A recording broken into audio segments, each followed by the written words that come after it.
Samsung Samsung নামটি শোনা মাত্রই আমাদের মাথায় চলে আসে ফোনটির পারফরমেন্সের কথা। তো আজ এমনই একটি স্যামসাং ব্র্যান্ডের পারফরমেন্সওয়ালা ফোন নিয়ে আলোচনা করব। আমি সোহাগ এ টু জেড পক্ষ থেকে। টাইটেল এবং থাম্বনেল দেখে অবশ্যই বুঝে গেছেন আজ আমরা স্যামসাং এর কোন সিরিজ নিয়ে কথা বলবো। হ্যাঁ, আজ আমরা স্যামসাং এর এস সিরিজের S20 5G নিয়ে কথা বলবো। আমি রিসেন্টলি দেখেছি মার্কেটে S20 5G এর নতুন করে চাহিদা বেড়েছে।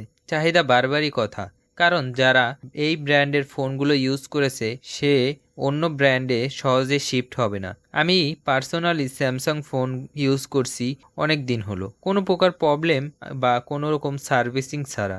যাই হোক, এটা মূল কথা নয়। মূল কথা হলো S20 5G, যেটা বর্তমানে প্রি ওনার হিসেবে মার্কেটে পেয়ে যাবেন। মোবাইলটি পুরনো হলেও কি হয়েছে, মোবাইলটির পারফরমেন্স বর্তমানে এক কথায় অসাধারণ। 2020 সালে এইটি প্রথম লঞ্চ হয়েছিল, আজ প্রায় 4 বছর হতে চলছে। তো আজ এতদিন হওয়ার পরেও মোবাইলটি কেমন পারফরমেন্স দিচ্ছে সেটা নিয়ে একটু কথা বলা যাক। স্যামসাং মানেই অনেকে ধারণা করে নেয় যে এক্সোনোস এর প্রসেসর, কিন্তু স্যামসাং এই মডেলের ক্ষেত্রে একটু আলাদাভাবে চিন্তা করেছে। তারা এক্সোনোস এবং কোয়ালকম দুইটি ভেরিয়েন্ট দিয়ে মার্কেটে লঞ্চ করেছিল, তাই কাস্টমারদের মোবাইল চুজের ক্ষেত্রে কোনো রকম প্রবলেম হয়নি।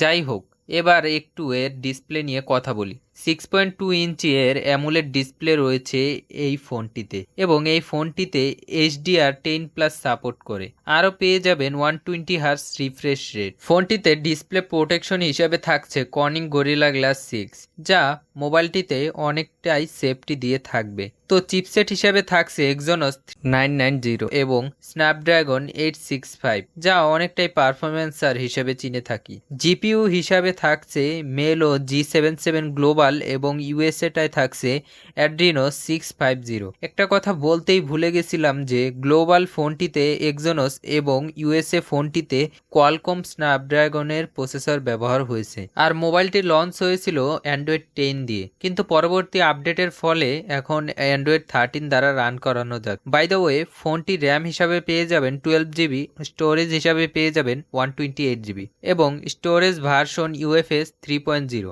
যাই হোক, র্যাম ম্যানেজমেন্টে থেকে কেমন পারফরমেন্স পেলাম সেটাই বড় কথা। প্রতিটা কাজই খুব ভালোভাবে রান করানো যাচ্ছিল। অ্যাপ ওপেন টাইম এবং ক্লোজ টাইম যথেষ্ট ফাস্ট। মোবাইলটি গেমিং পারফরমেন্সও যথেষ্ট ভালো ছিল, কারণ পাবজি গেমের ক্ষেত্রে স্মুথে 30 FPS রান করতে পারবেন, সর্বোচ্চ HDR এক্সট্রিম রান করতেও পারবেন। তো একটা জিনিস খেয়াল করলাম, গেমিং করবার সময় ভালো রকমই হিট জেনারেট করছিল ফোন। তো সেটা করবারই কথা, কারণ গেমারদের জন্য ফোনটি তৈরি হয়নি। যদি আপনি একটু হিট সহ্য করে নিতে পারেন তাহলে ফোনটি দিয়ে আপনি গেমিং চালিয়ে যেতে পারবেন। যারা ক্যামেরা লাভার আছেন তাদের কথা চিন্তা করে আমরা আলাদাভাবে ক্যামেরা টেস্ট করেছিলাম ফোনটি দিয়ে। এই ফোনটিতে রয়েছে 3টি ক্যামেরা, যার মেইন ক্যামেরা হচ্ছে 12 মেগাপিক্সেল এবং এটির অ্যাপারচার হচ্ছে 1.8। পাশাপাশি রয়েছে 64 মেগাপিক্সেলের টেলিস্কোপ লেন্স, যার অ্যাপারচার হচ্ছে 2.0 এবং আরেকটি রয়েছে 12 মেগাপিক্সেলের আল্ট্রা ওয়াইড লেন্স। আমার মনে হচ্ছিল ক্যামেরা পারফরমেন্স এক্সট্রিম লেভেলের। সামনে রয়েছে